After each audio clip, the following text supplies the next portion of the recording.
एक ठंडी अंधेरी रात थी। आसमान में घने बादल छाए हुए थे और हल्की हल्की बूंदाबांदी हो रही थी। गुल्ली और बुल्ली अपने घर में बैठे थे, लेकिन उनके दिलों में एक अजीब सी बेचैनी थी। घर का सन्नाटा और रात की गहरी खामोशी उन्हें परेशान कर रही थी। दोनों का मन कहीं और ही भटक रहा था। गुल्ली ने अचानक उठकर कहा, यार बुल्ली, बहुत बोरियत हो रही है, कुछ रोमांचक करना चाहिए।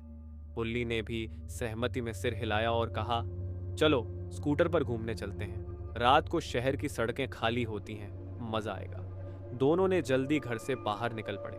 गुल्ली ने स्कूटर स्टार्ट की और दोनों सवार हो गए। सड़कें वाकई सुनसान थीं।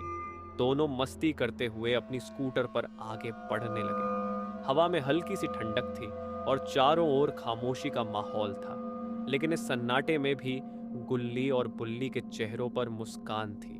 रात की ये सैर उनके लिए एक आदत जैसी हो गई थी।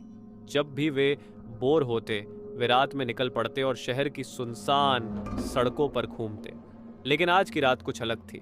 गुल्ली और बुल्ली को यह एहसास नहीं था कि उनके साथ कुछ बेहद खतरनाक होने वाला है। जैसे ही वे आगे बढ़े, अचानक सड़क के किनारे एक बुढ़िया दिखाई दी। उसकी उम्र का अंदाजा लगाना मुश्किल था। उसका चेहरा झुर्रियों से भरा था और उसकी आंखों में एक अजीब सी चमक थी। उसके हाथों में एक लकड़ी की छड़ी थी और वह बहुत ही कमजोर लग रही थी। गुल्ली ने स्कूटर धीमी कर दी और बुल्ली से कहा, यार ये बुढ़िया बहुत बीमार लग रही है, चलो देखते हैं कि उसे किसी मदद की जरूरत तो नहीं है। बुल्ली ने सहमति में सिर हिलाया।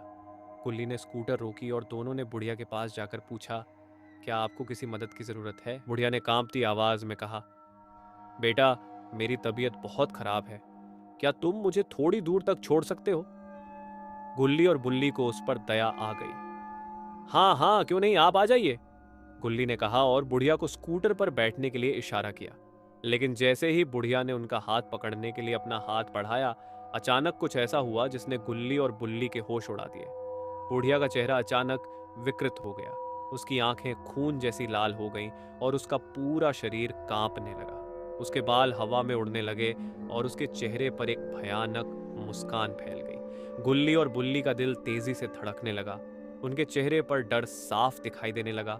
उन्होंने पीछे हटने की कोशिश की, लेकिन उनके पैर जैसे जमीन से चिपक गए थे। तुम्हें क्या लगा, मैं एक कमजोर बुढ़िया हूं? बुढ़िया ने खौफनाक आवाज में कहा। नहीं, मैं एक चुड़ैल हूं और अब तुम दोनों मेरे भोजन बनोगे। गुल्ली और बुल्ली के दिलों में डर की एक लहर दौड़ गई।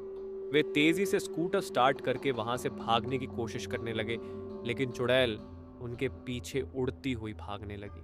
वह हवा में तैर रही थी। उसके लंबे नाखून गुल्ली और बुल्ली को पकड़ने के लिए पड़ रहे थे। बुल्ली, हमें अलग अलग भागना चाहिए, तभी शायद बच पाएंगे, गुल्ली ने घबराते हुए कहा। बुल्ली ने सहमति में सिर हिलाया और दोनों ने अलग अलग दिशाओं में भागना शुरू किया। चुड़ैल को कंफ्यूजन हो गई, लेकिन उसने गुल्ली का पीछा करना शुरू किया। जंगल के अंदर जाते ही अंधेरा और गहरा हो गया। पेड़ों के बीच से हवा का सन्नाटा और अजीब आवाजें आने लगी। जंगल में घुसते ही वातावरण बदल गया। घने पेड़ जो आसमान को छूते हुए लगते थे, एक भयानक छाया फैला रहे थे। पत्तियों की सरसराहट और पेड़ों के बीच से गुजरती हवा की आवाज ने माहौल को और भी डरावना बना दिया था। गुल्ली जान बचाने के लिए भागता रहा, लेकिन उसकी किस्मत ने धोखा दे दिया। चुड़ैल ने उसे पकड़ लिया। गुल्ली का चेहरा सफेद पड़ गया। उसकी चीखें सुनाई दी, लेकिन चुड़ैल उसे अपने लंबे नाखूनों से जकड़कर गायब हो गई। बुल्ली, जो ये सब देख रहा था, डर के मारे पेड़ के पीछे छिप गया। उसकी सांसें तेज हो गईं और उसकी आंखों में डर का साया छा गया।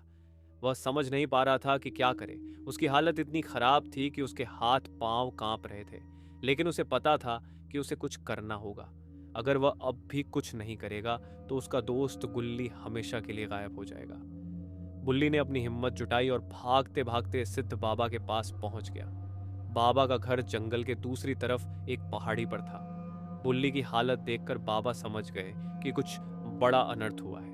बाबा के घर के बाहर एक दिया जल रहा था और बाबा उस दिए के पास बैठे मंत्र पढ़ रहे थे। उन्होंने जैसे ही बुल्ली को देखा, उनकी आंखों में चिंता की लहर दौड़ गई।